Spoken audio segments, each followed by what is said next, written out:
you come out and everyone says, okay, you know, you're okay now and you can go back to your life, but you're completely different to how you went in. Physically, emotionally, you're a wreck. You just don't feel like the same person.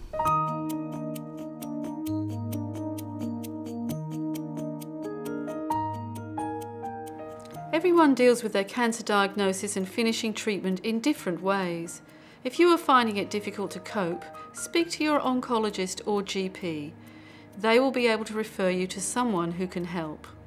Useful coping strategies include talking to others such as family or friends, other cancer survivors or healthcare professionals, being active and getting regular exercise, eating well and staying healthy, limiting your alcohol intake and avoiding recreational drugs, practicing some form of relaxation such as meditation, visualization, yoga, massage and deep breathing, reading about your feelings, writing your feelings down in a journal.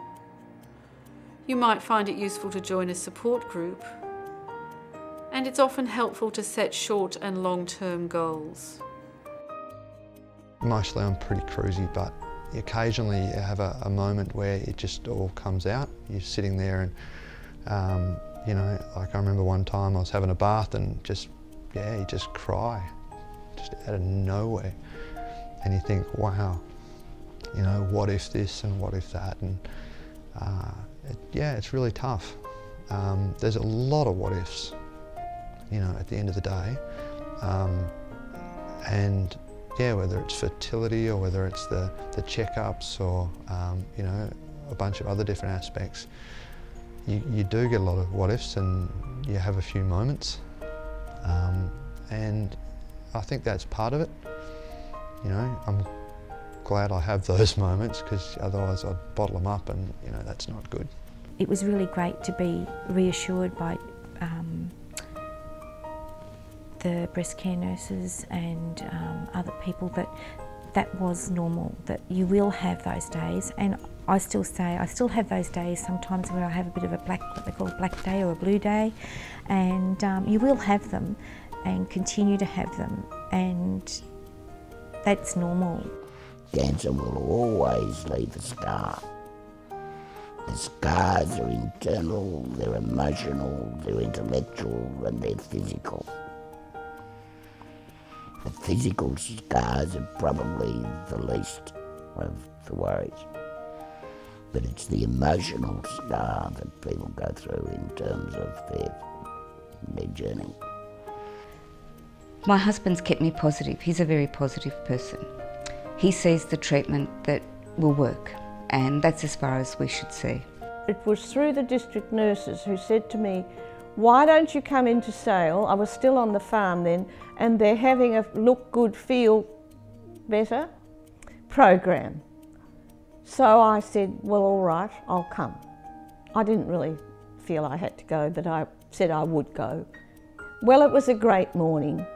And there we all were, sitting there, bald as badgers, and there was a lady with wigs and makeup and all that sort of thing. And I felt that it was an enormous help to some of the younger patients, but to me, I didn't really fuss too much. I couldn't be bothered with a wig, I just plonked hats on. The support groups are a big help because you talk to other women and what they're going through, and it does help you to realise that they're suffering the same thing or they have the same emotions. I recommend it highly. I play in a local golf club, and they're a great bunch of ladies. And once again, there's others in the club that have had cancer, so there's a bit of camaraderie there, of course. But also it's the support that you get from large groups. I haven't had any contact with support groups, but I have a couple of friends that have had cancer themselves. So we've got together a few times and we've talked about similar experiences. I've got a friend who I went to primary school with who's had cancer, and I catch up with her maybe once or twice a year and we sort of sit there and talk about it all. I think people that have had it actually understand, and you can tell someone till you're blue in the face, but they can't actually understand how it feels to have your body betray you and actually have cancer. The most important thing that anybody can do is acknowledge the fact that we do need help through some very difficult times that are in front of us. And to attempt to beat them all yourself is tantamount to stupidity. The level of help and support that you can get if you simply ask for it is astonishing.